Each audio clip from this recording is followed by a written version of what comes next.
하나님의 말씀은 이사야 55장 8절로 9절 말씀입니다.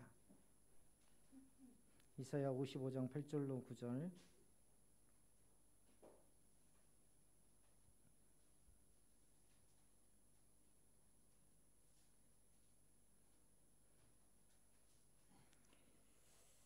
(8절부터) (9절까지) 우리 한 절 다 같이 한 목소리로 봉독해 올리겠습니다. 시작.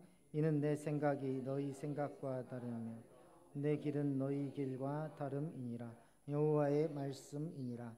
이는 하늘이 땅보다 높음 같이 내 길은 너희의 길보다 높으며 내 생각은 너희의 생각보다 높음이니라. 아멘. 말씀을 오늘 오후에 짧게 전하려고 했는데 말씀을 전하기 전에 먼저 우리 교회의 상황들을 조금 말씀해 드리겠습니다.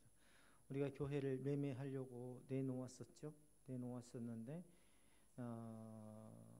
우리 교회가 노회유지재단에 소속되어 있습니다. 쉽게 말하면 무슨 말이냐면 우리 교회는 사용권만 있고 재산권은 노회유지재단에 다시 말하면 명의가 노회유지재단에 되어 있다는 거예요. 그래서 노회유지재단에서 만약에 성도들이 원하면 재산권을 매매할 수 있도록 해주겠다라고 이야기를 했는데 더 알아보니까 또 노회유지재단이 전라남도 도청에 비영리법인에 등록이 되어 있어요. 그래서 이게 굉장히 복잡합니다. 그리고 우리 교회의 자산이 비영리법인 도청에 등록된 비영리법인의 기본 자산이 되어 있어요. 기본 자산이라는 건 뭐예요? 기초가 되는 자산, 즉 뺄 수도 더할 수도 없는 그런 자산이라는 의미입니다. 그래서 매매가 불가능한 건 아니지만 정말 복잡하고 힘든 그런 경우입니다. 다시 말하면 우리 교회를 매매하게 된다면요, 나올 사람이 사고자 하는 사람이 나올지라도 우리 교회에서 기본적인 절차가 공동의회까지 가서 모든 성도들이 동의를 해줘야 돼요. 동의를 해주고 그 서류를 만들고 해서 노회유지재단으로 가서 노회유지재단에서 이사회를 해서 또 갖가지 서류들을 갖추어서 이것을 통과시켜줘야 되고 또 노회유지단에서 통과된 서류를 가지고 전라남도 도청에 가가지고 그것을 허락을 받아야 되는데 다시 말하면 노회유지재단의 허락과 전라남도 도청의 허락을 받아야 되는데 사실상 매매가 거의 힘들다라고 해야 맞습니다. 그래서 어찌됐든 지금 장로님과 논의하기를 우리가 원활한 교회의 성장을 뒷받침하기 위해서 이대로 재산권을 노회유지재단에 맡겨놓는 건 참 좋습니다. 취지는. 왜냐하면 잘 아시겠지만 취지 자체는 굉장히 좋아요. 왜냐하면 많은 교회들이 재산권 가지고 다툼이 있어서 분열되고 다툼이 일어나고 깨지는 경우가 정말 많습니다.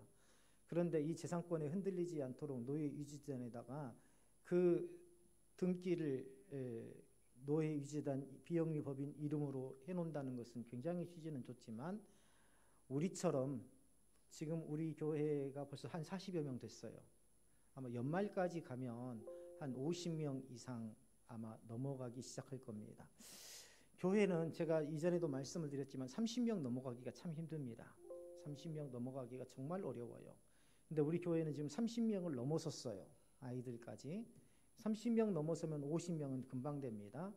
50명 이 선을 또 넘기가 정말 힘들어요.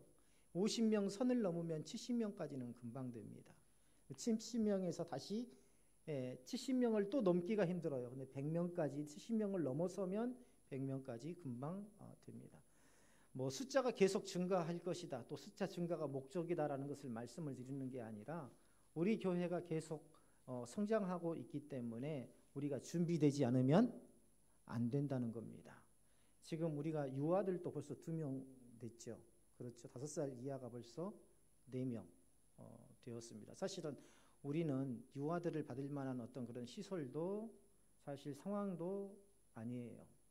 우리 김혜선 권사님이나 사모님이 뒤에서 아이들 카바를 해주니까 그렇지, 만약에 아이들이 찬양 시간이나 예배 시간에 혼자 스르륵 문 열고 나갔다가 어디 계단이나 이런 데서 다치거나 하면 정말 큰일이죠.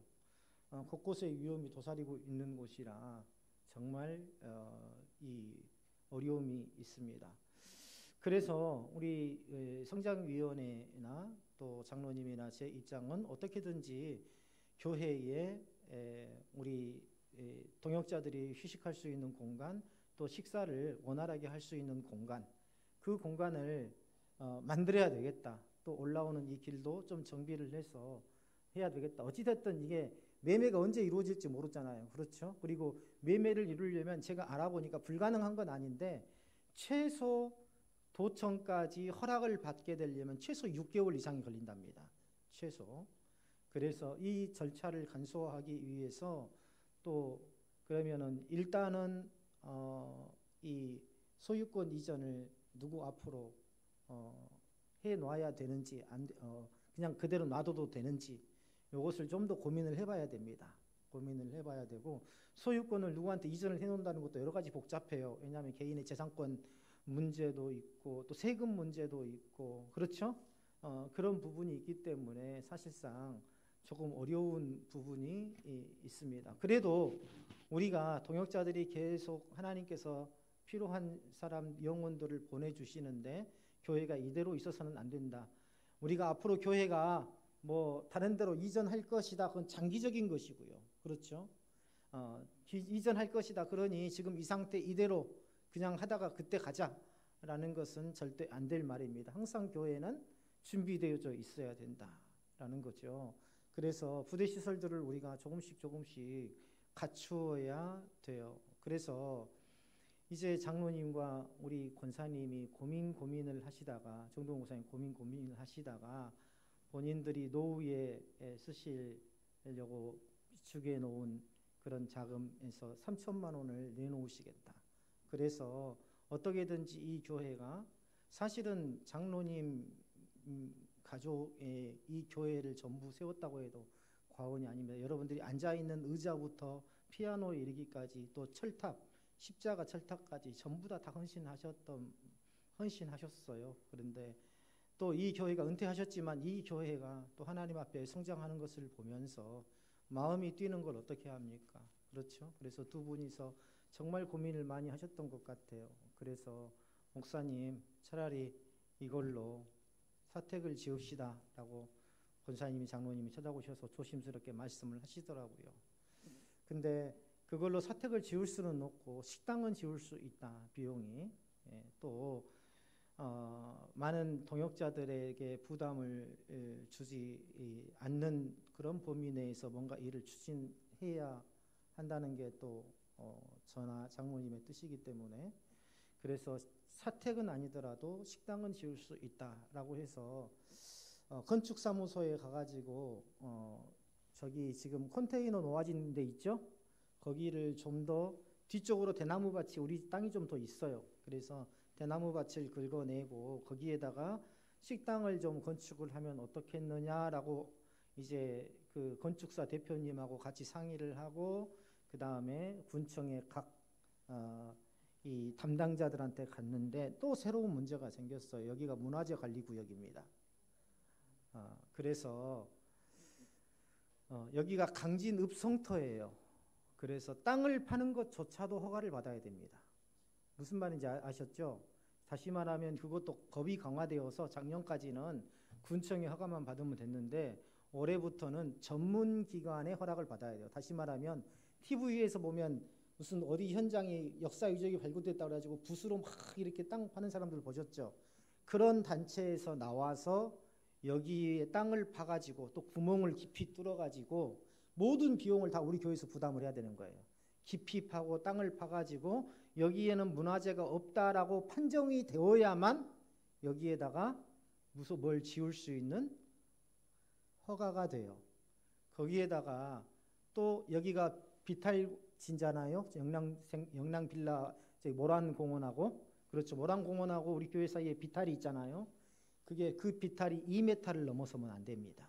그러니까 깎았을 때 그 높이가 2m를 넘어서면 안 돼요. 예. 지금 그러한 여러 가지 제약들로 인해서 이 공무원이 그러더라고요. 그분들한테 잘 보여야 합니다. 왜냐하면 전문 기관이 뭐냐면 두 분이서 와서 하는데요. 그 허가서를 받는데 비용이 약 30만 원 정도 든대요. 그것은 하루 와가지고 붓으로 그냥 겉에만 쪽쪽쪽쪽 해보고 서류를 주는 거고요. 만약에 그 사람들이 대접도 좀 별로고 여기 뭡니까 뒷돈도 좀 찔러주고 그러지 않으면은요 여기에다가 구멍 파고 막 해가지고 대단위로 여기 검사를 한 다음에 비용을 왕창 청구할 가능성이 있으니 그 사람들한테 사정을 하고 잘 말해야 합니다라고 이야기를 하더라고요. 그 다음에 군청에서 허가를 받고 해야 되는데 문제는 우리 교회가 불법 건축물이라는 거예요. 다시 말하면 우리 교회 등기를 띄워보면 숭일학원이라고 해서 목조 함석 건물로 해서 등기가 있습니다. 건물 등기가.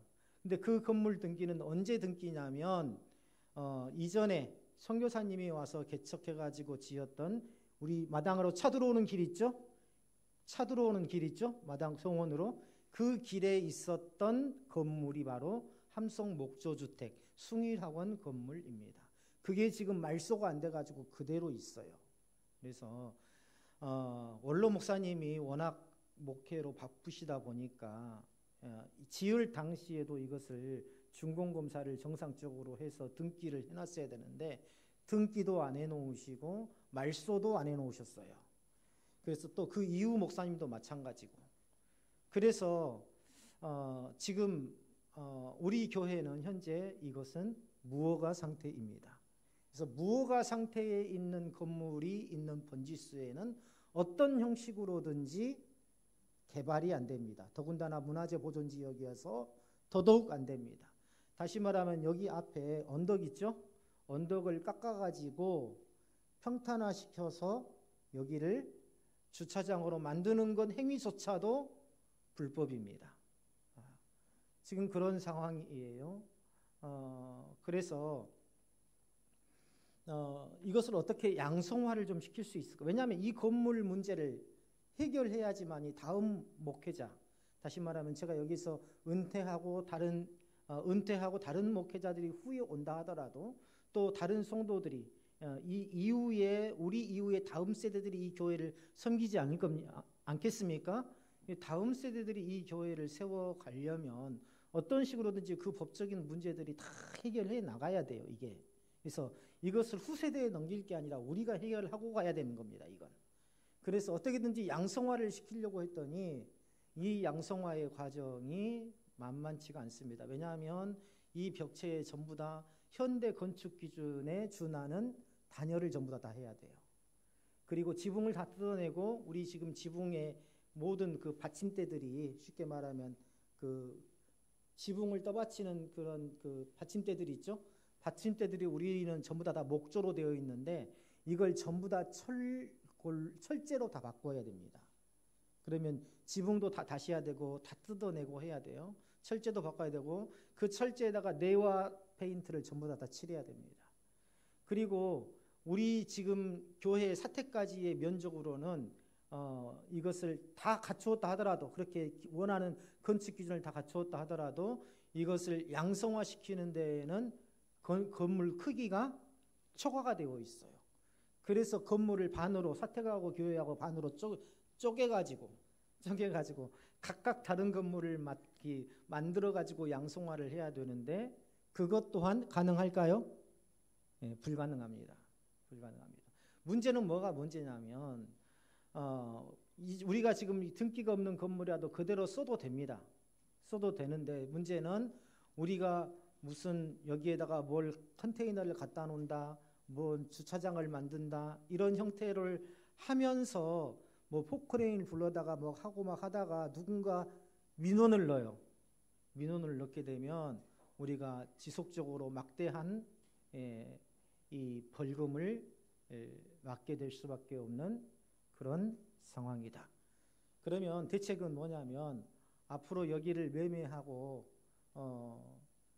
나올 자가 나오면 매매를 하고 이전을 하는 방법이 최선일 수 있습니다. 왜냐하면 여기에서는 아무것도 이루어지지 않아요. 근데 매매자가 쉽게 나타나느냐? 그것도 아니에요. 제가 보기에는 여러 가지 여기가 고도 제한도 걸려 있고요. 그 다음에 문화재 관리 지역이라는 어떤 그런 특수성도 있고, 그래서 군청에서 여기를 매입해 주지 않으면 사실상 일반 개인이 여기를 매입해서 사용한다는 것은 거의 불가능한 일입니다. 그러면 오늘 손을 놓고 있어야 되느냐? 그래야 될까요? 그렇지 않습니다. 손을 놓고 있어야 되는 게 아니라 그래도 교회로서의 역할은 이루어 가야 되겠죠. 계속 오는 영혼들을 케어하고 또한 함께 예배 드릴 수 있어야 되는데, 그러기 위해서는 지금 그 한 가지 방법은, 건축사에서 제안하는 방법은 뭐냐면, 우리 전도사님도 그때 한번 이야기를 했었는데 번지수를 나누는 겁니다. 번지수를 나누는 건데, 번지수를 불법 건축물이 있기 때문에 사실상 번지수를 나누기는 거의 어렵습니다. 그것도.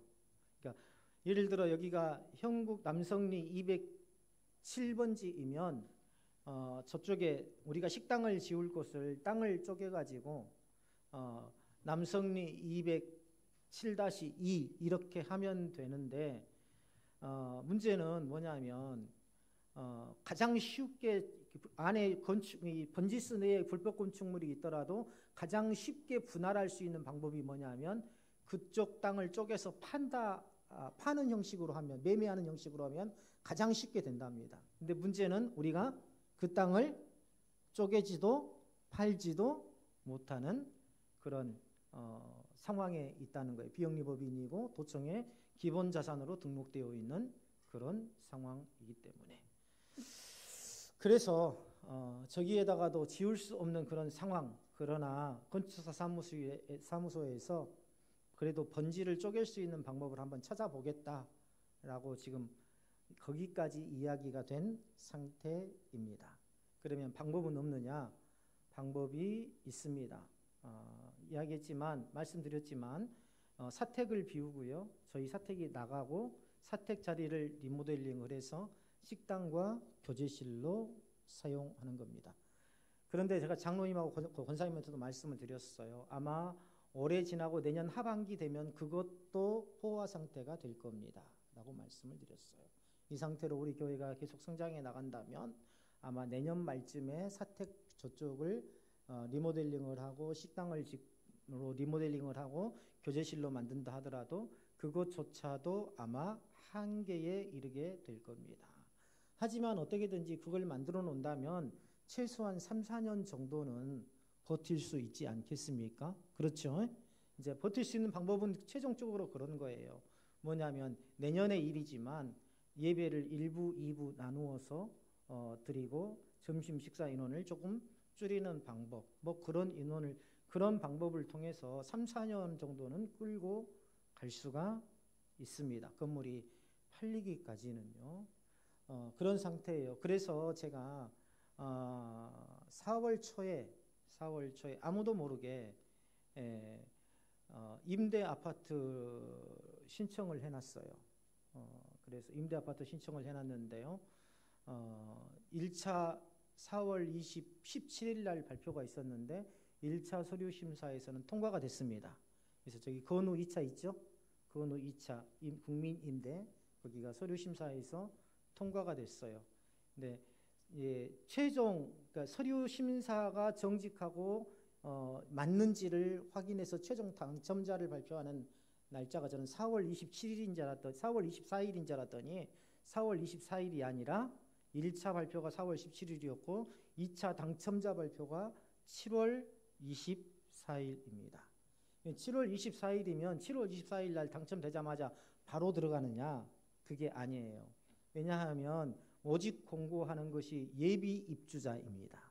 그러면 예비 입주자이면 보통 1년 안에 보통 들어가게 되는데, 저희가 사택을 비워서 만약에 7월 24일 날 국민임대가 당첨이 된다 하더라도 최소한 사택이 이전하는 데는 1년 정도 걸리게 된다. 그래서 뭔가 다른 월세라도 좀 얻어서 나가고 빨리 이런 일을 서두르자라고 할 수도 있는데, 그러나 우리 재정에서 지금 여러 가지 선교비도 보내고 있고 여러 가지 목회자 사례비도 줘야 되고 교육자 사례비도 줘야 되고 여러 가지 뭐 전기세도 한 달에 한 30만 원 이상 30만 원까지 나가거든요. 그래서 이번에 지금 전기를 단상에서 3상으로 바꾸려고 합니다. 단상에서 3상으로 바꾸려고 하고요. 그런 작업들을 하고 있는데, 그러다 보니까 굉장히 우리 재정을 맡으신 우리 장로님이나 권사님 잘 아시겠지만 빠듯해요. 그래서 사실은 작년 같은 경우에도 우리 그 권사님 동생 권사님이 춘천에서 고깃집을 식당을 하시는데, 그 권사님이 1,000만 원을 헌금을 하셔서 사실은 그게 기초가 되어서 좀 튼튼하게 재정 운영을 할 수가 있었어요. 그런데 조금 빠듯합니다. 그래서 매월 월세로 30만 원 이상 나간다는 것, 제가 생각할 때는 20만 원 이상도 나가는 것도 사실은 우리 교회 지금 재정 상태로는 힘들어요. 왜냐하면 이게 일시적으로 나가는 게 아니라 매달 나간다는 거 굉장히 빨리빨리 옵니다. 월세 살아보신 분은 알겠지만요, 정신없이 와요. 저는 알아요. 왜냐하면 저는 오너를 했기 때문에 직원들 월급날이 왜 이렇게 자고 일어나면 직원들 월급날, 자고 일어나면 월말 결제 이런 것들, 그래서 그렇게 계속해서 해 나가야 되는 그런 상황들을 만들 수가 없습니다. 목회자 입장에서. 그 부담들이 전부 다 동역자들의 부담이 되기 때문에, 그래서 아직은 기도하고 고민 중에 있습니다. 거기까지예요 지금. 그래서 일단은 국민임대 1차 되었고 2차 7월 24일 당첨자 발표 앞두고 있는 상황이다. 그래서 지금 현재 하나님께서 길이 없는 곳에 길을 내시는 분이시고 막힌 곳에서 문을 열어주시는 분이시지만, 그러나 이런 상황 속에서도 우리 권사님과 장로님이 한 마음이 되어주시고, 사실은 이런 상황 속에서 마음이 갈라지는 공동체가 참 많잖아요. 근데 오히려 이런 기도 제목을 우리 장로님이나 권사님이 함께 고민해 주시고 함께 동참해 주시고 우리 동역자들이 함께 또 고민해 주시고 십시일반, 또 우리 김혜성 권사님도 다음 세대에 사실은 헌금 외에도 많이 이렇게 헌신을 하시거든요. 이제 그런 부분들, 또 우리 모든 동역자들이 지금 다 마찬가지입니다. 우리 교회가 지금 그렇게 세워져 가고 있어요, 사실은. 그래서 감사한 것은 우리 동역자들이 한마음 한뜻으로 모두 다 이 지금 어려운 시기들을 지나고 있다. 그래서 하나님께서는 반드시 길을 내시고 문을 여시는 분이시니 반드시 길이 있을 것이다 하는 것을 믿고, 일단은 제 생각은 7월 24일까지 일단은 기다려보자 라는 것이 저의 입장입니다. 아셨죠? 네. 뭐 질문이 있으면 잠깐 예배 시간이지만 받도록 하겠습니다. 네. 보증금이 있습니다. 18평형인데요. 보증금을 1,600을 내면, 보증금을 1,600을 내면 14만 원 정도 되는 걸로 알고 있고요. 그 다음에 2,800만 원을 내면 월 6만 원 내는 걸로 알고 있고요. 그 다음에 제일 적은 게 450만 원을 내면 월 18만 원 정도 내는 걸로 알고 있습니다. 그것은 형편에 따라서 그때 사정에 맞추어서 하면 되지 않을까. 그래도 일반 지금 지속적으로 광진 같은 경우에는 만 원 살기 해서 계속 그 빈집들을 리모델링 하면서 외부에서 오는 분들한테 혜택을 주고 있기 때문에 정작 강진 내에서 이 월세들이 올라가는 그런 그 효과가 지금 있어요. 그래서 정작 강진 내에서 월세를 얻으려면 최소 50만 원, 월 50만 원 줘야 되는 그런 상황입니다. 그래서 지금 우리 교회 재정으로는 나갈 수 있는 그런 상황은 아니고 7월 24일까지 좀 기다려보고 액션을 취하는 것이 일단은 맞다라는 생각을 가지고 있습니다. 이걸 성장위원회에서 말씀을 드리려고 했더니 나머지 분들도 모르시고 또 모르시니까 일부 어떤 분들은 우리 교회 언제 이전하냐라고 물으셔서 제가 한번 기회가 되면 말씀을 드려야 되겠다 싶어서 이 자리를 빌려서 말씀을 드립니다. 오늘 이사야서 55장 8절로 9절 말씀이 딱 그 말씀이세요. 우리 하나님의 계획과 우리의 길이라는 제목으로 오늘 말씀 보니까 뭡니까? 내 생각이 너희 생각과 다르며 내 길은 너희의 길과 다름이니라. 여호와의 말씀이니라. 이는 하늘이 땅보다 높음 같이 내 길은 너희의 길보다 높으며 내 생각은 너희의 생각보다 깊음이라. 우리가 생각할 때, 저도 그렇습니다. 내가 생각할 때에 우리 교회는 이제 오도 가도 못하는 신세, 또 여기에서 예배만 드리지 아무 주권도 없고 아무것도 할 수 없는 그런 상태구나 라고 생각할 수 있지만 그건 우리의 생각이라는 겁니다. 하나님의 뜻은 더 깊고 더 높을 것이다. 우리는 막힌 곳에 길을 여시고 우리의 2025년 말씀 주신 말씀과 같이 광야의 길을 내시고 사막에 강을 내시는 그 하나님, 그 하나님께서 반드시 우리 교회가 성장할 수 있도록 또 교회다운 교회로 세워져 갈 수 있도록 하나님께서 모든 길을 안전하게 인도해 주실 것이다. 이 일을 위해서 저도 열심히 뛰어다닐 것이고요. 뭔가 좋은 방법이 있나 또 찾아볼 것이고 우리 장로님과 권사님 또 우리 모든 권사님들이 함께 기도해 주실 것이고요.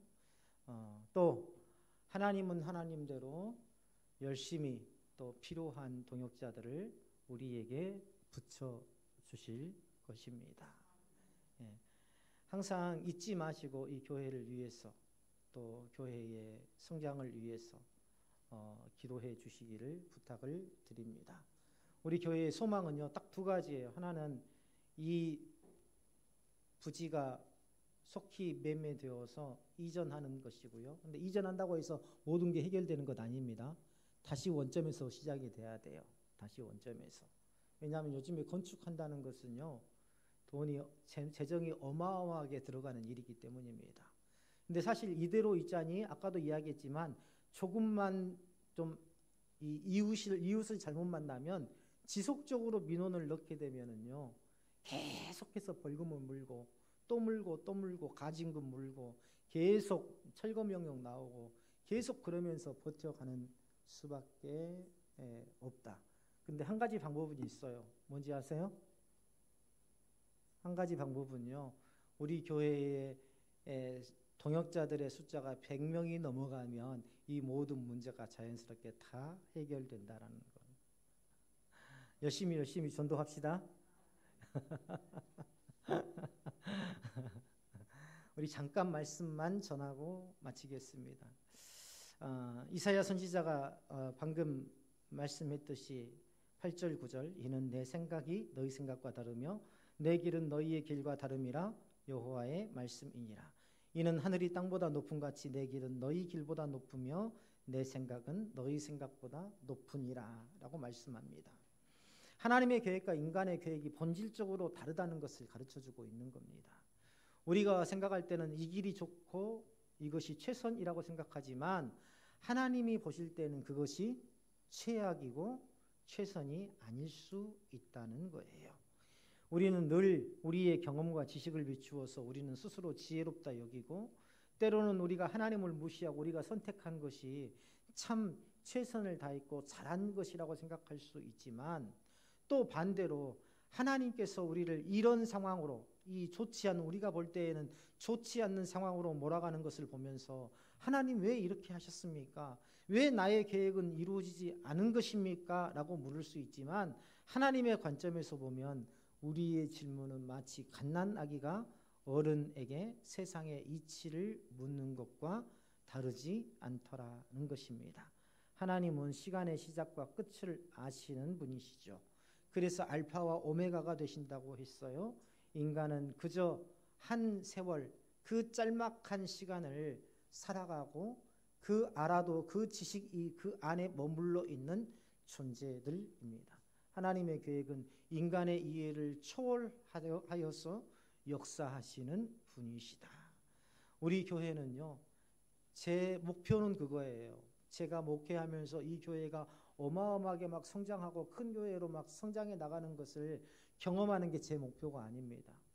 우리 동역자분들도 잘 알겠지만 다음 세대들이 이 교회에서 예배할 수 있도록 최선의 환경을 만들어주는 것이 제 목회의 목적입니다. 목적이라기보다는 하나의 소망이라고 할까요? 그렇죠. 마음껏 제 뒤에 오신 목사님이 마음껏 목회할 수 있는 교회, 또 제 뒤에 우리 뒤에서 이 강남교회를 섬길 다음 세대 성도들이 정말 다른 것 신경 쓰지 않고 오직 하나님만 바라보고 소망하며 찬양하며 예배할 수 있는 교회, 그런 교회로 세워지는 것, 우리가 하는 것이 아니라 어쩌면 이러한 어려움을 주시는 것 또한 하나님께서 이 모든 것을 하시는 것이라는 것을 우리에게 깨닫게 하시고자 하시는 것이 아닌가라는 생각이 듭니다. 비록 가는 길이 힘들고 어렵고 우리가 볼 때는 가능성이 없는 길이라도 사람이 볼 때에 가능성이 없을 뿐이지 하나님은 가능성 자체다 하는 것을, 우리가 이런 어려움 없이 이런 난관 없이 어떻게 교회를 세워갈 수 있고 이런 어려움을 극복하지 않고 어떻게 우리가 후세대들에게 이 강남교회를 우리가 섬기며 세워왔다고 말할 수 있겠습니까? 모두가 함께 기도하며 이 시기를 지혜롭게 잘 극복해 나갈 수 있기를 주님의 이름으로 축원합니다.